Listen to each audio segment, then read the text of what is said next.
It's 8 p.m. Hello and welcome to the City Newsroom. My name is Frema Adunyame. And my name is Nathan Quao. Coming up. PMMC workers appeal to the president to dismiss MD of the company and dissolve the board over procurement breaches. But chairman of the Office of the Special Prosecutor confident enactment of legislative instruments for the office will deal with most of its challenges. Still on City Newsroom, 32-year-old woman allegedly stoned to death by husband in the central region. And later on City Newsroom, have you wondered the meaning and names and the importance of flags of canoes along the coast of the country? We'll fill you in. Now, in our very first story, some aggrieved workers of the Precious Minerals Marketing Company, PMMC, are calling on President Akufo-Addo to immediately sack the managing director and dissolve the board of the company. The workers, numbering over 50, could not hide their determination to have the MD of the company, along with the board, sacked. According to them, their continuous presence at the Precious Minerals Marketing Company, PMMC, will lead to a collapse of the company. Branch Secretary of the PMMC Workers Union, Agnes Aite, spoke to City News. We all know that there's a law backing the procurement that if you are buying something above 100,000 Ghana cedis, you should form a tender committee who will see to things and then choose. But in this case, he would single-handedly buy an X-ray machine for airport branch over 600,000 Ghana cedis without it going through the procurement processes. Management of PMMC, represented by the Chief Finance Officer, Wilson Iduchum, denied the allegations against the MD and the board and urged the aggrieved workers to use the right channels to have their issues addressed. Take a drive along the country's beaches and you'll find thousands of canoes scattered as you go along. One can also not miss their often interesting names and colorful flags atop each canoe. But have you wondered the stories behind these flags? The following report by Nia Mama seeks to settle this curious fact. Across the numerous fishing communities along Ghana's coast, one thing stands out: bold, beautiful flags. Each flag has its own meaning and have become a pleasant distraction for visitors who throng the beaches daily. This is the Tema Fishing Harbour, home to about 1,000 canoes, with each carrying up to 15 fishermen. Solomon Nati has been stationed here at the Tema Fishing Harbour for about 10 years. He tells me the flags are not mere decorations. Sometimes what they saw here, any lele kubai hambo, any way I je. You were going, go a son, flag a bell, no. When you na abu. See flag a bani, evanake, lelecuya jes, ani mumayase, few hale. Ni kako ochon ye nugati, nine fitie, no ya son.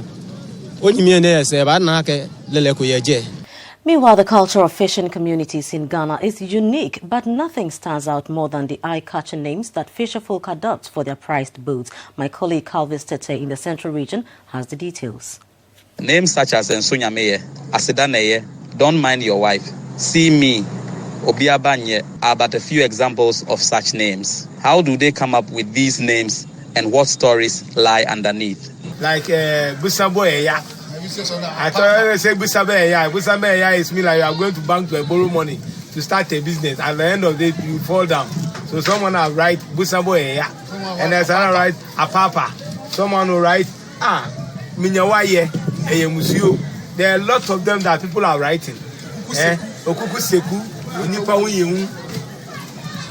Ajo may say Midowa Mudo. Ajo can may say Midowu. There are a lot of writers people have write on their canoe. Moving on, hundreds of sympathizers this morning converged at the Accra International Conference Center for the burial service of the late former Supreme Court Justice, Professor VCRAC Crab. Among the sympathizers who gathered to pay their last respects were President Akufo-Addo, Vice President Dr. Mahmoud Bawumia, former President Jerry John Rawlings, as well as ministers of state and parliamentarians. Justice Crab died on September 7 this year after a short illness. He was 94 years old. Here is a report on the event by Nashi Kasiza. The funeral of the former Supreme Court Judge, Justice Vincent Cyril Richard Arthur Charles Crab, widely known as VCRAC Crab, was solemn and heartfelt. The main auditorium of the Accra International Conference Center was filled to capacity as hundreds of mourners joined the family to pay their final respects to the departed statesman. He was instrumental in the drafting of the Constitution of Ghana, Kenya, and the Gambia. May his soul rest in peace.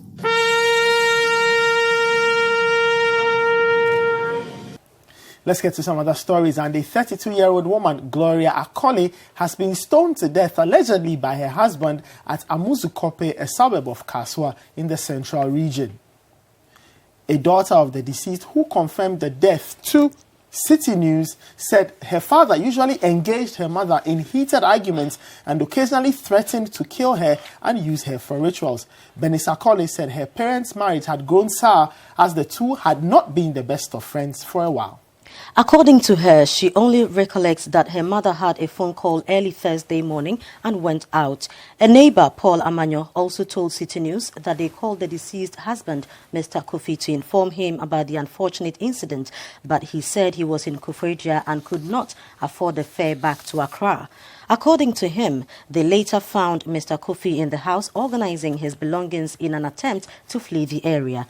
With help from some passers-by, they accosted him and handed him over to the Casa police. Now, in some other news, the chairperson of the board of the Office of the Special Prosecutor, Linda Offeree Quaffle, is optimistic that the enactment of a legislative instrument for the office will deal with most of its challenges. Parliament is on recess, so obviously when it comes up, now that the matter has become one of very everybody's looking up to, I'm sure when Parliament resumes, we will have the airline laid, and then the Special Prosecutor will get the document he needs to work with. In terms of financial resources and all that, the airline is supposed to throw lights on the law that we have for him to do his work.